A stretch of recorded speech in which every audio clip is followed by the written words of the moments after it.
good evening, and it is my honor to be here in Chandigarh with Dhananjay Chauhan ji, who is the president of Saksham Trust and is also the member of Transgender Welfare Board. Dhananjay ji is a trans woman, and we have just now conducted an outreach in collaboration with Ashray NGO and with Dhananjay ji's Saksham Trust. And I'm so privileged to meet you, Dhananjay ji. And बहुत अच्छा लगा आपसे मिलके, आपके group से सबसे मिलके. I met everyone over here and they are so nice, and feel so good that I could be here today. So Dhananjay जी, आप थोड़ा, जैसे मैंने ब्रेस्ट कैंसर के ऊपर अभी थोड़ा आउटरीच किया, थोड़ा से समझाया सबको, तो आपको पता था, मतलब आप थोड़ा अपनी जर्नी के बारे में बताइए हमें.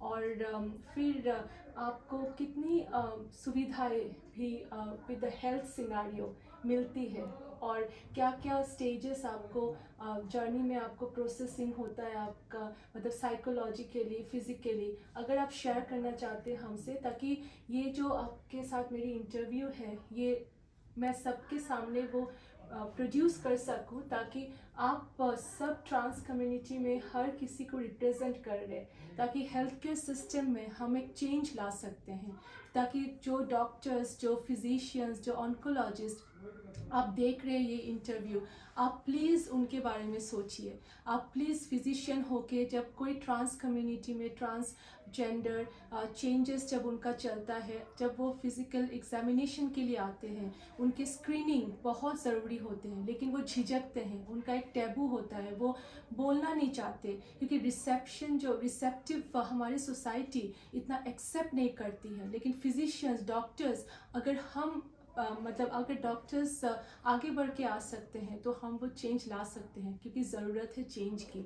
और धनंजय जी, उनके साक्षम ट्रस्ट बहुत कोशिश कर रहे हैं, लेकिन अगर हम साथ नहीं देंगे तो उनकी कोशिश में बहुत ही बाधाएं आ रही है, जो कि धनंजय जी मेंशन करेंगे. ताकि ये इंटरव्यू सिर्फ जो सुन रहे हैं, प्लीज़ आपको, अगर आपके नेटवर्क में कोई भी डॉक्टर्स है जो हेल्प करना चाहते हैं हमें, प्लीज़ आप मुझे कांटेक्ट कीजिए, आप सक्षम ट्रस्ट को कांटेक्ट कीजिए. मेरा नंबर आप सबको ब्रेस्ट कैंसर हाँ पता ही है, ईमेल है, मैं 24 आवर्स अवेलेबल हूँ. व्हाट्सएप नंबर मेरा सबके साथ शेयर किया हुआ रहता है.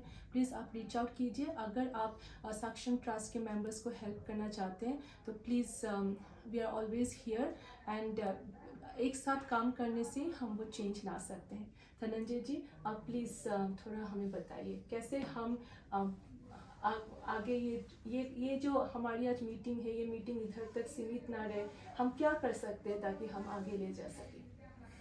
जी, सबसे पहले तो आपका बहुत बहुत धन्यवाद. और मैं आप सबका जो आपने इतना एफर्ट्स लगाए हैं, इतने अपने स्ट्रगल भी बताया कि आप इतना कम्युनिटी को आउटरीच करने के लिए इतना, not only for transgender but all genders, आप सबके लिए सोचते हैं, सबके बारे में आप काम करना चाह रहे हैं और कर भी रहे हैं. और स्पेशली आप जो आज का जो सेशन था कम्युनिटी के साथ कैंसर के रिलेटेड, वो किसी भी तरह का कैंसर हो, और फोकस था कि हम लोग ब्रेस्ट जो कैंसर है उसके आसपास के जो हमारे वो आपने उसमें बहुत अच्छा सा जो मेरे ट्रांस भाई बहन थे उनको आपने बहुत अच्छे तरीके से समझा. स्ट्रगल हमारा बचपन से शुरू हो जाता है, पैदा होने के बाद, जब तक जेंडर सामने नहीं आता, क्योंकि जेंडर पैदा होते ही जो माँ बाप है या सोसाइटी दे तो देती है, लेकिन उस जेंडर के साथ छेड़छाड़ तब तक नहीं होती जब तक हम खुद उसके साथ हमारा दो चार, मतलब हम लोग उसको मतलब उस रिस्पेक्ट जो होता है ना, एक्सेप्ट करने वाला, हम उसको रिजेक्ट नहीं करते. तो 3 साल, जैसे आपको पता ही है, 3 से लेकर 5 साल की एज में सभी को अपना जेंडर का समझ आना शुरू हो जाता है. 2 साल तक तो ये बच्चा होता है, उसको वो लर्निंग पीरियड में रहता है, लेकिन 3 से लेकर 5 साल तक हम ता या ती बोलना सीख जाते हैं और जेंडर भी समझ आ जाता है. जेंडर केवल हमारा पहरावा नहीं, जेंडर केवल हमारा समाज में दिखाने के लिए चीज़ नहीं है, जेंडर हमारी पहचान भी है. जेंडर के द्वारा ही आज सारी दुनिया ही हर चीज़ दो चीज़ों में बटी हुई है। और आज जो समाज में थोड़ा सा बदलाव आने की एक कह सकते हैं कि चिंगारी फूटी है। और तीसरा जेंडर जो है, तीसरे जेंडर में वैसे ही मर्द औरत की तरह ही सब लोग हैं, लेकिन थोड़ा सा ये है कि वो अपने आप को अलग मानते। आज तक तो सब लोगों ने कहा कि वो मेल फीमेल ही है, लेकिन वो मेल फीमेल जो जेंडर दिया गया था उससे वो डिफरेंट अपने आप को रिकॉग्नाइज करते हैं, क्योंकि आज तक उनके पास इतनी हिम्मत नहीं थी, बोलने का ताकत नहीं थी, लोग एक्सेप्ट नहीं करते थे। साइंस ने भी इतना तरक्की नहीं करा था, साइंस भी उतने ही बोलती जितना अंग्रेजों को टाइम पढ़ाया गया था।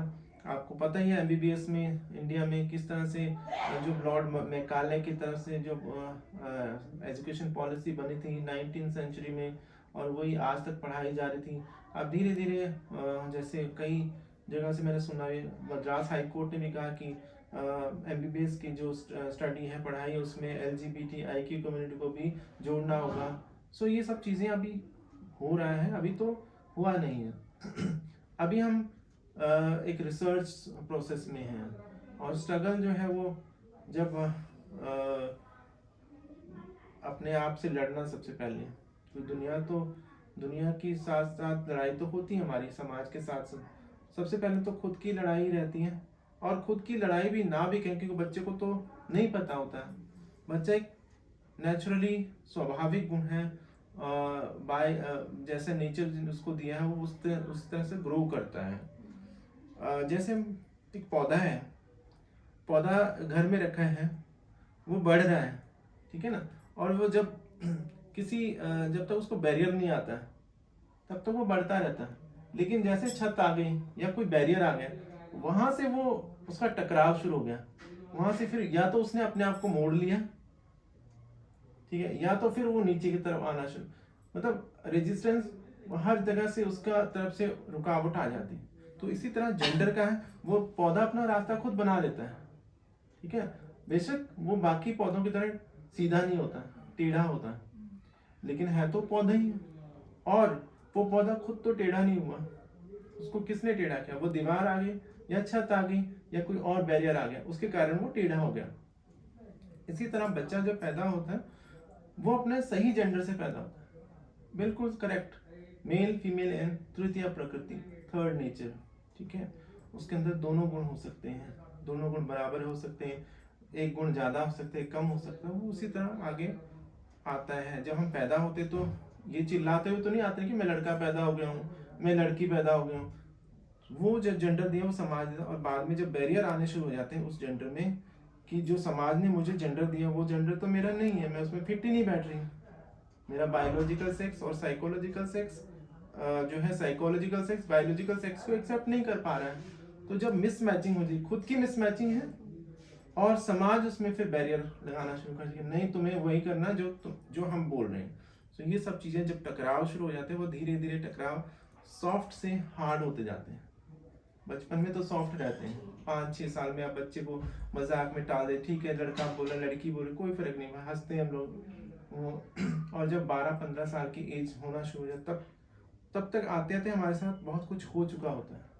हम उस समय हमारे साथ सेक्सुअल अब्यूज, टॉर्चर, अड़ोस पड़ोस के लड़के जो घर में ना हो लेकिन घर के आसपास जो अंकल हैं, कजन्स हैं, या साथ में पढ़ने वाले सीनियर स्टूडेंट्स हैं, वो तो हमारे साथ सेक्सुअल अब्यूज करना शुरू कर देते हैं। तो और सबसे बड़ी कंफ्यूजन वॉशरूम की रहती है। वॉशरूम जो हमारे पब्लिक प्लेसेस में रहता है, या फिर हमारा प्राइवेट स्पेस जहाँ पर है, वहाँ पर प्राइवेट स्पेस में हम मर्द और औरत का अलग अलग स्पेस है, उसमें हमारे लिए कोई स्पेस नहीं। और हमारे लिए स्पेस होने के बावजूद हम जिस स्पेस में कंफर्टेबल फील करते हैं उस स्पेस में जाने की कोशिश करते हैं, लेकिन उसमें कौन जाने देगा? अगर मैं अपना औरत मानती हूँ, हमें औरत वाले में कोई जाने नहीं देगा। और जो ट्रांस मैन है वो मेल वाले में अपने आप को मेल मानते थे, लेकिन उसमें मेल वाले में जाने भी देंगे, लेकिन उसके साथ तो सेक्सुअल अब्यूज। सो ये सब चीज़ शुरू में दिक्कत होती है, डॉक्टर के पास भी जाते हैं। तो मेडिकली जब हम लोग अपने आप को मेडिकल की तो बाद में बात है, लेकिन जब हम जेंडर करेक्शन थेरेपी जो होती है, भारत में बहुत बड़ा ये पूरी दुनिया में होता है, लेकिन भारत में बहुत ज़्यादा ब्लैक मैजिक जैसा होता है। अंधविश्वासों के चक्कर में पड़ के हम लोग ओझा पंडितों के चक्कर में या और भी बहुत सारी चीज़ों में झाड़ फूक करना, ब्लैक मैजिक को तो मारना पीटना, उसको पागल घोषित कर देना। तो बाबाओं के चक्कर में पड़ के मेरे साथ भी ऐसा हुआ कि बाबाओं के चक्कर में मेरे माँ बाप फंस गए थे। उन्होंने मुझे वहाँ पर ले जाके ब्लैक मैजिक जैसा करके मेरे मेरे ऊपर जो चिमटा होता है गर्म चिमटे से चोट मारी ताकि ये ठीक हो जाए, इसके अंदर से जो चुड़ैल है वो आत्मा है वो निकल जाए, क्योंकि दुनिया को ऐसा लगता है कि इसके अंदर कोई चुड़ैल आ गई या आत्मा कोई आ गई, लेकिन ऐसा कुछ नहीं होता है। तो ये तो शुरुआत है कि हम लोग वो डॉक्टर पे जो साइकियाट्रिस्ट हैं या उनके पास तो बाद में जाते हैं, लेकिन जो हमारे आसपास जो झोला छाप डॉक्टर होते हैं या ब्लैक मैजिक उनके पास जाके हमें और हमारे तो मतलब बुरे हाल हो जाते। तो डॉक्टर के पास जाते हैं, डॉक्टर भी माँ बाप को यही सलाह देते हैं कि ठीक हो जाएगा बच्चा, या फिर उनकी स्टडी में कमी है, या फिर उनको नहीं पता है सब चीज़ें, या फिर वो साइलेंट हो जाते हैं कि और रेफर कर देते हैं सीनियर डॉक्टर को किसी और शहर में। अब शहर में जाने के लिए गाँव में बच्चे जो हैं या माँ बाप वो कहेंगे अगर कोई साइकेट्रिस्ट पे कोई रेफर करता है तो ये मानते हैं लोग ज़्यादातर कि जो जिनको रेफर किया जाता है साइकेट्रिस्ट में वो पागल होते हैं। तो गांव देहात में सब आपको पता है, छोटे इलाकों में और बड़े बड़े शहरों में जब हम साइकेट्री के पास जाते हैं तो उनको आस पड़ोस के लोगों को लगता है कि वो साइकेट्री के पास जा रहा है शायद पागल है, इसलिए वो मेडिसिन ले रहे हैं।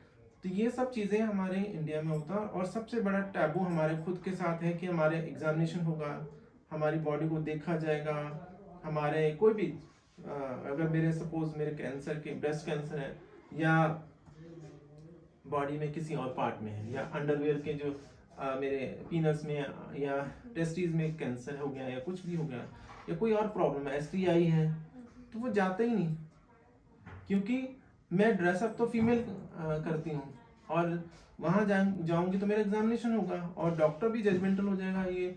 और वो उस समय मतलब जब हम साड़ी पहन के उनके सामने खड़े होंगे तो हमें औरत मानेंगे, लेकिन जैसे ही वो हमारे कपड़े उतारेंगे तो उनको कुछ और मिलेगा। तो ये बहुत सारी चीज़ें हैं जिससे हम बहुत ज़्यादा प्रॉब्लमेटिक अपने साइकोलॉजिकली मतलब हम लोग बहुत डिप्रेशन में चले जाते हैं।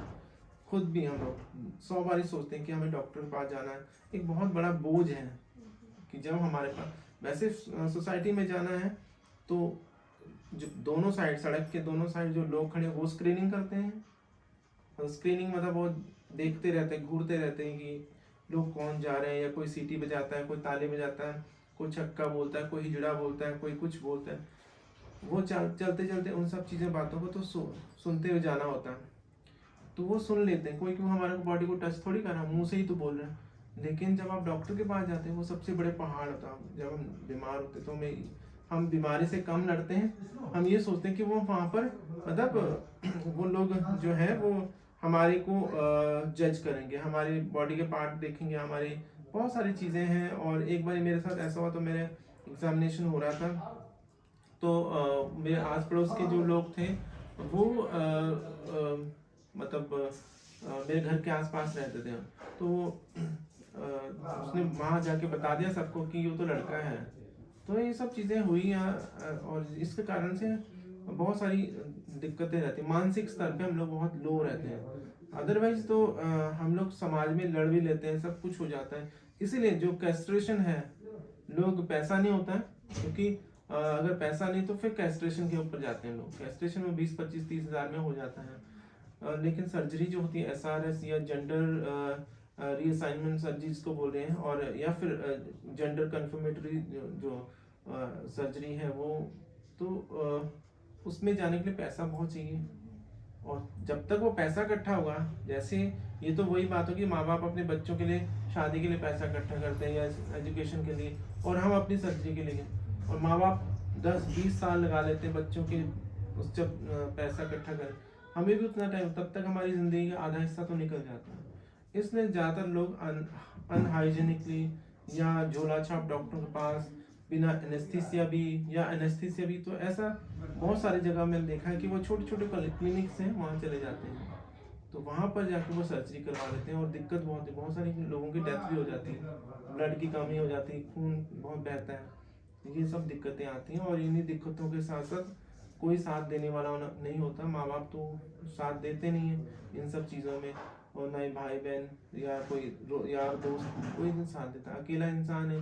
हिजड़ा कम्युनिटी में भी कोई साथ नहीं देता। जब तक कमाओगे तब तक साथ है, जब पैसा है तो सभी साथ है, अगर पैसा नहीं तो कोई भी किसी का साथ नहीं देता।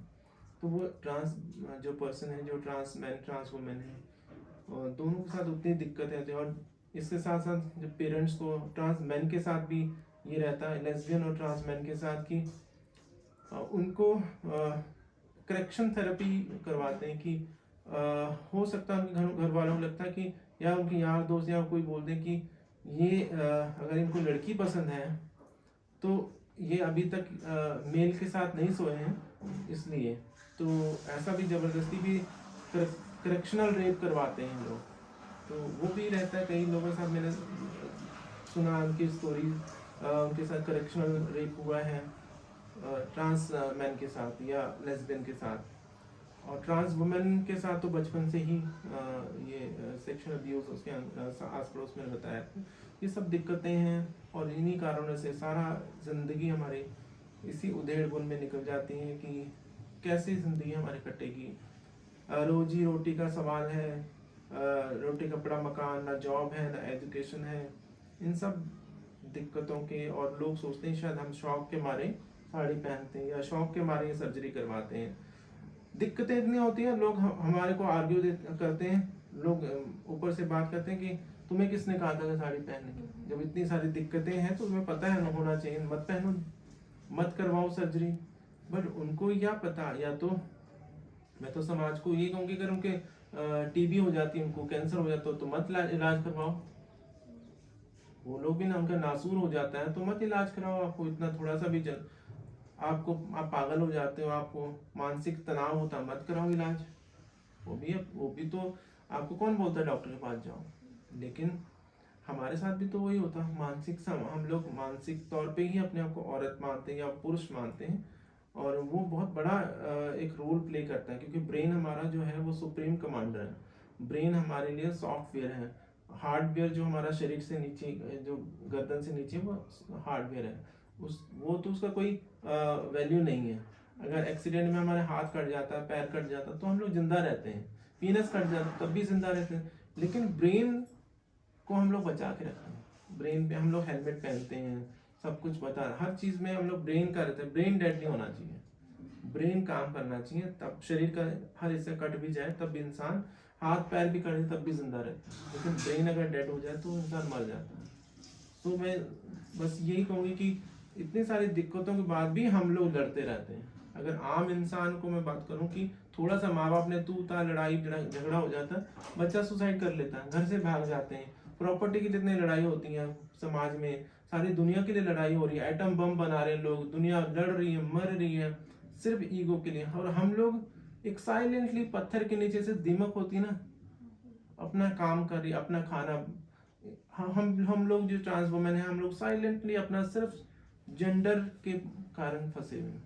I am in right gender but in wrong world. So society से कि आप लोग डिफरेंट हो, आप लोग अलग हो, तो different is not wrong. Different हमेशा यूनिक रहता है, ये समझना इंसान की जरूरत है। And disorder is sometime, disorder होना बहुत अच्छी बात है। डिसऑर्डर वो डिसऑर्डर इसलिए भी है कि सब लोग एक जैसा फॉलो नहीं करते, सब अपने अपने हिस्से की जिंदगी जीना चाहते हैं।